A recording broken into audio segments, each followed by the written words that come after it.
জন্য কিছু খাবার এনেছি, সেগুলো খেয়ে নিন। আমার খুব খিদে পেয়েছে, তাই খেতে শুরু করলাম। এমন সময় পকেটে থাকা ফোনটা বেজে ওঠে। ফোনটা পকেট থেকে বের করে হাতে নেই। নাম্বারটা দেখে আমার চোখ কপালে উঠে যায়। আল্লাহ, এ তো আম্মুর নাম্বার। ফোনটা রিসিভ করতে আম্মু কান্নাকাটি শুরু করে দিয়েছে। বাবা, তুই কোথায় রে? কেমন আছিস তুই? আম্মু, আছি কোনো এক রাজপ্রাসাদে, আর তোমাদের দোয়ায় ভালো আছি। বাবা প্লিজ, আর কতদিন এভাবে রাগ করে থাকবি? এবার অন্তত ঘরে ফিরে আয়। না আম্মু, সেটা আর সম্ভব না। যতদিন না নিজেকে মানুষ বানাতে পারবো ততদিন আমি ঘরে ফিরে আসবো না। আর গতকাল বহুদিন পর গাড়িতে উঠলাম, ভালোই লাগলো। বাবা, তোর জন্য আমার সব সময় মন কাঁদে। তোর নাম্বারটা অনেক কষ্টে জোগাড় করেছি কথা বলবো বলে। তোর বাবাও রোজ তোর জন্য কান্না করে আর আফসোস করে যে ওদিন ওর গায়ে হাত না তুললে হয়তো সে আজ বাড়িতে থাকতো। এ বাবা, ফিরে আয় না ঘরে। আম্মু প্লিজ, এভাবে বলো না। তোমার ছেলে কোনোদিনই মানুষ হবে না ওই রাজপ্রাসাদে থাকলে।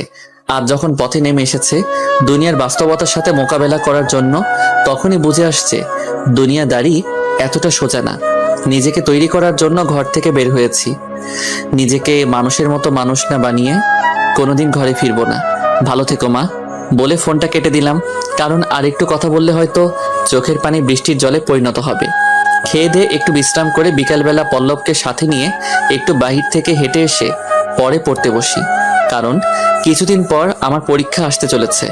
এখন না পড়লে পিছিয়ে যাব। রাত 12টার দিকে পড়া শেষ করে ঘুমিয়ে পড়ি। সকালে উঠে যথাযথ সময়ে কলেজে চলে যাই। আজ পল্লব রিক্সা ভাড়া দিয়ে দিয়েছে। ছেলেটার কথা যে কি বলবো, পাগলের মতো ভালোবাসে সে আমায়। আমার জন্য মরে যেতেও প্রস্তুত সে। কলেজে গিয়ে শুনি আজ নাকি ক্লাস হবে না, তাই বাহিরে একটা গাছের নিচে বসে আছি। সবাই আমাকে নিয়ে হাসি তামাশা করছে। কেউ কেউ বলছে ওই যে কলেজের পাগলটা গাছতলায় বসে আছে। অনেক মন খারাপ হয় ওদের কথা শুনলে। তবে এখন কেন জানি অভ্যাস হয়ে গেছে। আগের মতো আর গায়ে লাগে না ওদের কথাগুলো। তিশানটাও আজকে আসে নাই। একা একা ভালো লাগছে না, উঠে চলে যাব। এমন সময় পিছন থেকে কেউ একজন ডাক দিয়ে বলে, এই আকাশ, দাঁড়াও। আমি পিছনে ফিরে দেখি আরু। মেয়েটা আমাদের সাথেই পড়ে, আমাদের ক্লাসমেট। দেখতে মাশাআল্লাহ অনেক সুন্দর, মন মানসিকতাও অনেক ভালো। সবাই আমাকে কথা শোনালেও আজ পর্যন্ত সে আমায় কখনো কথা শোনায়নি। জি, কিছু বলবেন?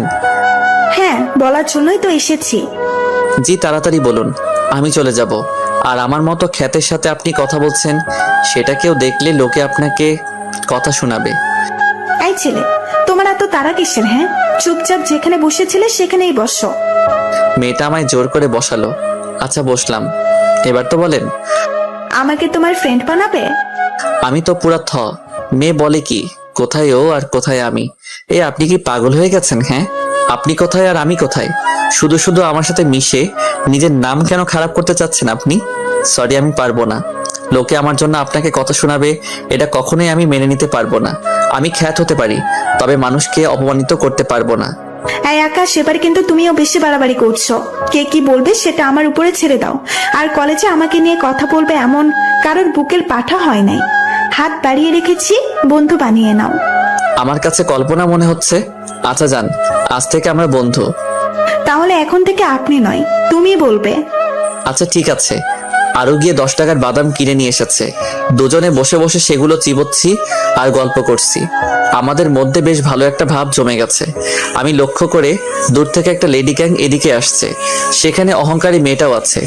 আমি নিজেকে আড়াল করে ফেলি, কারণ ওর জন্য এখন আরুকে ওরা কথা শোনাবে। আরু ওদের কাউকে দেখতে পাইনি, কারণ সে আমার উল্টো দিকে বসেছে। সে বকবক করেই যাচ্ছে। এদিকে আমার বুক ধুপধুপ করছে। মিম নামের একটা মেয়ে আছে, আমাদের ক্লাসে পড়ে। সে অহংকারী মেয়েটাকে বলে, হ্যাঁ না, ওই যে দেখ, খ্যাতটা আজকে আবার বান্ধবীও বানিয়ে নিয়েছে। হ্যাঁ চল, ওদের মজা নিয়ে আসি। ও তার মানে মেয়েটার নাম হেনা। কিন্তু আমার ভয়ের মাত্রাটা আরো বেড়ে গিয়েছে। এখন সবাই মিলে আমাকে অপমান করবে। হেনা আমার কাছে গিয়ে, কি রে খ্যাত, আজকে দেখছি আবার বন্ধুও পাতিয়ে নিয়েছিস। সেও কি তোর মতো খ্যাত নাকি? বলে হাসতে শুরু করে।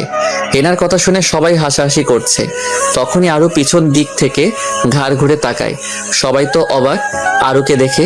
সবার মুখের বুলি বন্ধ হয়ে গেছে, কারণ আরু এত কোটিপতি হওয়া সত্ত্বেও এমন একটা খ্যাতের সাথে বসে গল্প করছে, কোথায় আকাশ নামক খ্যাতটা আর কোথায় আরু, কেউ হিসাব মিলাতে পারছে না। তবে সবার মুখের বুলি বন্ধ হয়ে গেছে, কারণ আরুকে কেউ কিছু বলে পারবে না, সেটা যত বড় বাপের ব্যাটাই হোক না কেন।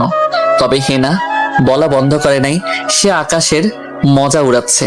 হেনা নতুন, তাই সে আরুকে চিনে না। এই মেয়ে, আর একবার যদি আকাশকে নিয়ে কিছু বলেছ, অবস্থা খারাপ করে ছেড়ে দিব।